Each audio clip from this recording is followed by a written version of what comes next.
Hello friends, 10th CBSE ആണ് നിങ്ങൾ അല്ലേ? നിങ്ങൾ 10ാം ക്ലാസ് വരെ പഠിച്ചതിൽ ഏറ്റവും ടഫസ്റ്റ് ആയിട്ടുള്ള ഒരു എക്സാമാണ് നിങ്ങൾ എഴുതാൻ പോകുന്നത് എന്നുള്ളത് നിങ്ങൾക്കറിയാം. എന്തുകൊണ്ടാണ് ടഫസ്റ്റ് ആയത്?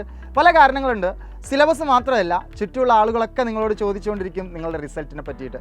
നിങ്ങൾ വീട്ടിലേക്ക് നിങ്ങൾ എന്ത് റിസൾട്ടുമായിട്ടാണ് തിരിച്ചു പോകുക എന്നുള്ളത് എല്ലാവരും ആകാംക്ഷപൂർവ്വം കാത്തിരിക്കുകയാണ്. ഫുൾ A1 ആണോ, അല്ല 100% തന്നെ നിങ്ങൾ വാങ്ങുമോ എന്നുള്ളതൊക്കെ സംശയമാണ്. ഓക്കെ മക്കളെ, ഈ ഒരു പരീക്ഷയിൽ ഏറ്റവും ടഫസ്റ്റ് ആയിട്ട് വരുന്ന അല്ലെങ്കിൽ കുട്ടികൾ പഠിക്കാനായിട്ട് ഏറ്റവും പ്രയാസപ്പെടുന്ന ഒരു വിഷയം പറയാറുള്ളത് കെമിസ്ട്രി തന്നെയാണ്. ഓക്കെ, കാരണം എന്താണ്? കെമിസ്ട്രി എല്ലാവരും ബൈ ഹാർട്ട് പഠിച്ചു പോകും, ക്വസ്റ്റ്യൻ ചോദിച്ചാൽ കിട്ടില്ല എന്നുള്ളതാണ്. മക്കളെ, രണ്ട് രൂപത്തിൽ നിങ്ങൾക്ക് പഠിക്കാം. ഒന്ന് എക്സാം ഓറിയൻറ്റഡ് ആയിട്ട് പഠിക്കാം, മറ്റൊന്ന് കൺസെപ്റ്റ് ഓറിയൻറ്റഡ് ആയിട്ട് പഠിക്കാം.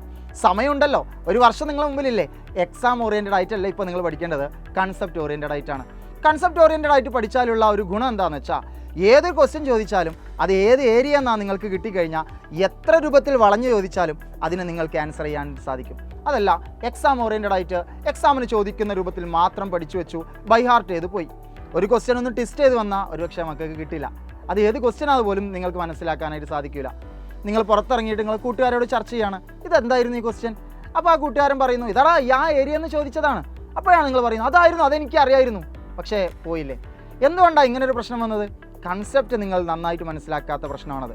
ഓക്കെ, അപ്പോൾ ഇനി മുതൽ ബൈ ഹാർട്ടിങ് ആ ഒരു രീതി ഒഴിവാക്കിയിട്ട് നിങ്ങൾ എന്താണ് ആ പഠിക്കുന്നത് എന്നുള്ളത് കൃത്യമായി നിങ്ങളോട് തന്നെ ചോദിക്കുക. നിങ്ങൾ പഠിക്കുന്ന കാര്യം എനിക്ക് കാണാതെ അറിയോ എന്നുള്ളതല്ല, അത് എന്താണ് ആ പറഞ്ഞ കൺസെപ്റ്റ് എന്ന് എനിക്ക് മനസ്സിലായിട്ടുണ്ടോ എന്ന് നിങ്ങൾ കൃത്യമായിട്ട് നോക്കേണ്ടതുണ്ട്. കൂടാതെ എഴുതി പഠിക്കുക എന്നുള്ളത് കെമിസ്ട്രിയിൽ ഏറ്റവും അത്യാവശ്യമായിട്ടുള്ള കാര്യമാണ്. മാത്സ് മാത്രമാണ് എഴുതി പഠിക്കുക, ബാക്കിയൊക്കെ വായിച്ച് പഠിക്കാം എന്നുള്ളൊരു രീതിയുണ്ട്. അതല്ല, കെമിസ്ട്രി നിങ്ങൾ എഴുതി തന്നെ പഠിക്കണം. ഇക്വേഷൻസ് മറ്റുമൊക്കെ എഴുതി പഠിച്ചാൽ മാത്രമേ നിങ്ങൾക്ക് അതിലെ ഓരോ എഴുത്തിലും ഓരോ സമയത്തും നിങ്ങൾക്ക് പുതിയ പുതിയ ട്രിക്കുകൾ മനസ്സിൽ കയറുന്നുള്ളതാണ്. ഓക്കെ, അപ്പോൾ കെമിസ്ട്രിയിലെ എല്ലാ ഏരിയകളും നിങ്ങൾ കൺസെപ്റ്റ് ഓറിയൻറ്റഡ് ആയിട്ട് പഠിക്കുക. എങ്ങനെയാണ് സാറേ ഈ കൺസെപ്റ്റ് ഓറിയൻറ്റഡ് ആയിട്ട് പഠിക്കുക എന്ന് പറഞ്ഞാൽ? തീർച്ചയായിട്ടും ഒറ്റയ്ക്ക് കഴിയുന്ന ഒരു കാര്യമല്ല അത്. അതിന് നിങ്ങൾക്ക് ഒരു നല്ല ഗൈഡൻസ് ആവശ്യമുണ്ട്, നല്ല ടീച്ചേഴ്സിൻ്റെ ടീച്ചിങ് ആവശ്യമുണ്ട്. തീർച്ചയായിട്ടും സൈലത്തിൽ അത് നിങ്ങൾക്ക് തരുന്നുണ്ട്. ഞങ്ങളുടെ അസ്ത്ര ബാച്ചിലൂടെ കഴിഞ്ഞ വർഷങ്ങളിലൊക്കെ അത് തെളിയിച്ചതാണ്. മക്കളെ, അസ്ത്ര ബാച്ചിൽ ജോയിൻ ചെയ്യാനുള്ള അവസരം നിങ്ങൾ പാഴാക്കരുത്. നിർബന്ധമായിട്ടും നിങ്ങളത് ജോയിൻ ചെയ്യുക. കാരണം എന്താണെന്ന് വെച്ചാൽ, കുറച്ച് കഴിഞ്ഞ് നിങ്ങൾക്കൊരു ചിന്ത വന്നാൽ ഇനിയൊന്ന് ജോയിൻ ചെയ്തേക്കാം എന്ന് വിചാരിച്ചാൽ ഒരുപക്ഷെ കഴിഞ്ഞില്ല എന്ന് വരാം, അഡ്മിഷൻ ക്ലോസ് ചെയ്തേക്കാം. അപ്പോൾ പെട്ടെന്ന് തന്നെ ജോയിൻ ചെയ്യുക. അപ്പോൾ ഇനി മുതൽ മക്കൾ പഠിക്കുന്ന സമയത്ത് എന്താണ് പഠിക്കുന്നത് എന്നുള്ളത് നിരന്തരം നിങ്ങളോട് തന്നെ ചോദിക്കുക.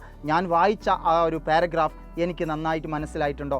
അതിലെ വേർഡുകൾ എനിക്ക് കാണാതെ അറിയുമോ എന്നല്ല, ആ പറഞ്ഞ പാരഗ്രാഫ് എന്തിനെ പറ്റിയിട്ടാണ് പറഞ്ഞത്, ആ കൺസെപ്റ്റ് എന്താ എന്ന് നിങ്ങളുടെ പരിധിയിൽ വെച്ചെങ്കിലും നിങ്ങൾക്ക് കൂടുതൽ മനസ്സിലായിട്ടുണ്ടോ എന്ന് നിരന്തരം ചോദിച്ചുകൊണ്ടിരിക്കുക.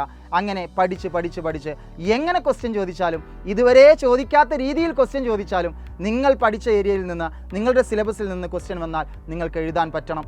ഓക്കെ, അപ്പോൾ നിങ്ങളുടെ നല്ല റിസൾട്ട് എന്നും ഞങ്ങൾക്ക് സന്തോഷമാണ്.